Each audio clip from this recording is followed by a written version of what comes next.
غفلت کی نیند اور سجدے کی پکار۔ شام ڈھل رہی تھی، آسمان پر سورج کی آخری کرنیں بکھر رہی تھیں، جیسے کسی درویش کسی فقیر کے لباس سے روشنی چھلک رہی ہو۔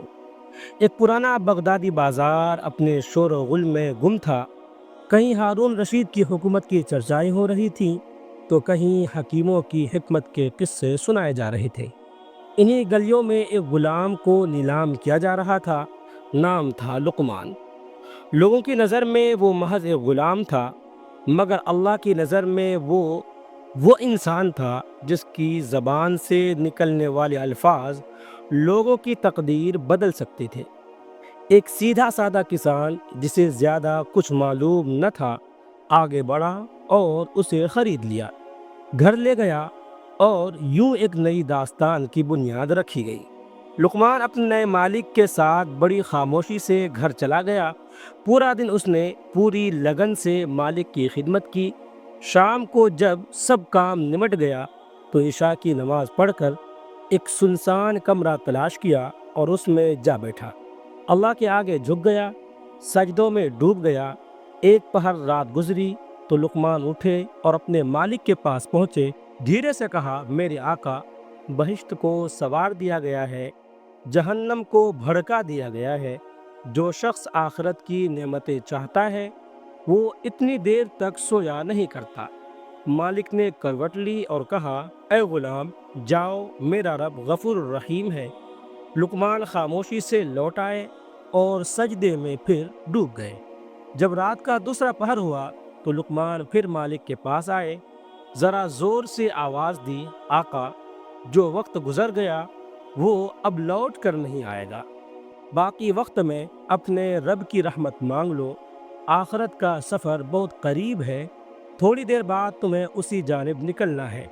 مالک نے پھر وہی جواب دیا، غلام، مجھے سونے دو، میرا رب بہت مہربان ہے۔ لقمان لوٹ آئے اور نماز میں لگ گئے۔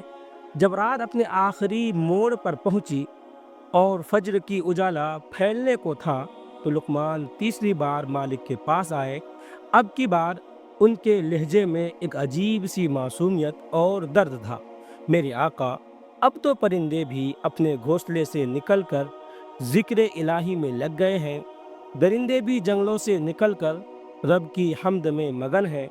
یہ سب سے مقدس لمحات ہیں، مانگ لیجئے جو مانگنا ہے۔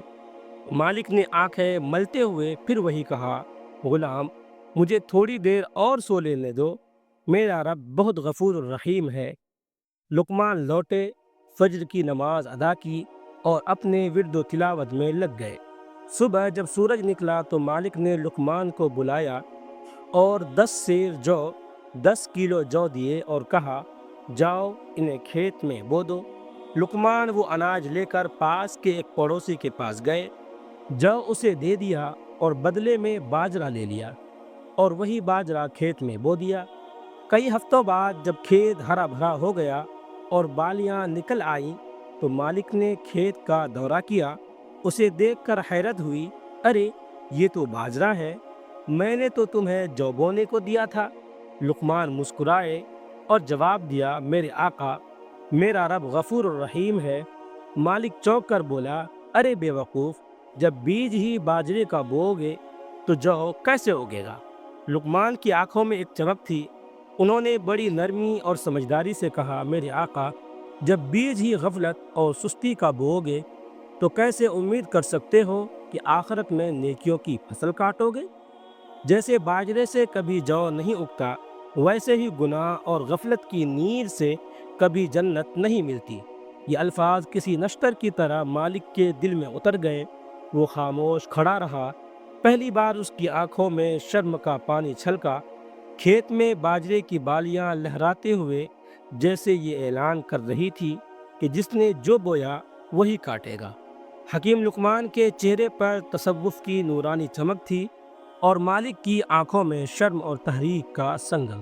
لقمان کے الفاظ، جب آپ غافلوں کی طرح سوتے رہیں گے تو صالحین کے درجات کو کیسے پائیں گے، سیدھے اس مالک کے دل میں اتر گئے۔ وہ وہیں زمین پر بیٹھ گیا اور سر جھکا کر کچھ دیر تک چپ چاپ سوچتا رہا۔ کچھ ہی لمحوں بعد اس کی آنکھوں سے آنسوؤں کی دھار بہہ نکلی۔ اس نے لقمان کا ہاتھ پکڑا اور کانپتے لہجے میں کہا، لقمان، تو نے آج میری روح کو جگا دیا۔ میں نے زندگی بھر صرف یہ سنا کہ میرا رب غفور الرحیم ہے، مگر یہ بھول گیا کہ وہی رب سوال بھی کرے گا کہ تو نے اپنی زندگی کیسے گزاری۔ اس دن کے بعد مالک کی راتیں بدل گئیں۔ وہ جو پہلے رات کو چین کی نیند سویا کرتا تھا، اب رات کے سناٹے میں سجدے کرتا، آنسو بہاتا اور کہتا، اے رب، مجھ سے غلطی ہوئی، لیکن اب میں جاگ گیا ہوں۔ ہر نماز وقت پر، ہر لمحہ اپنے گناہوں کی توبہ میں، ہر سانس اللہ کی یاد میں ڈوبی رہنے لگی۔ لقمان اب محض ایک غلام نہیں تھے، وہ مالک کے لیے رہنما بن گئے۔ مالک اکثر کہا کرتا، اگر مجھے لقمان نہ ملے ہوتے تو میں اپنی ہی غفلت میں مر گیا ہوتا۔ یہ تمثیلی واقعہ دراصل ہماری زندگی کی تصویر ہے۔ ہم سب اپنے اپنے مالک ہیں، غفلت میں ڈوبے ہوئے، تسلی کی چادر اوڑھے ہوئے۔ ہر بار خود کو دلاسا دیتے ہیں، میرا رب تو غفور رحیم ہے، مگر سوال یہ ہے، کیا ہم نے اس رحمت کے قابل کچھ کیا؟ کیا ہم نے آخرت کے لیے وقت نکالا؟ کیا ہم نے اللہ کو یاد کیا اس وقت جب سب سو رہے تھے؟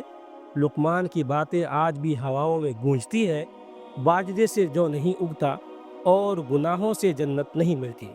ہم بھی روزمرہ کی زندگی میں سوئے رہتے ہیں، اپنے نفس، اپنے آرام، اپنے دنیاوی جھمیلوں میں، مگر وہ دن ضرور آئے گا جب ہماری آنکھ کھلے گی اور سامنے موت کھڑی ہوگی۔ پھر نہ کوئی باجرہ بدلا جائے گا، نہ کوئی فصل، جو بویا ہے وہی کاٹنا ہوگا۔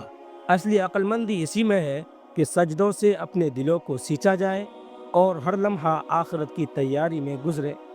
اگر حکیم لقمان کے 3 بار کے سجدے ایک مالک کی دنیا اور آخرت بدل سکتے ہیں، تو ہماری دلی توبہ، ہماری نمازیں اور ہماری نیند سے جاگی ہوئی راتیں ہمیں اللہ کی رحمت کے قریب کیوں نہیں لے جا سکتی؟ اب فیصلہ آپ کا ہے کہ سوتے رہنا ہے یا جاگ کر جنت کی راہ پر چلنا ہے۔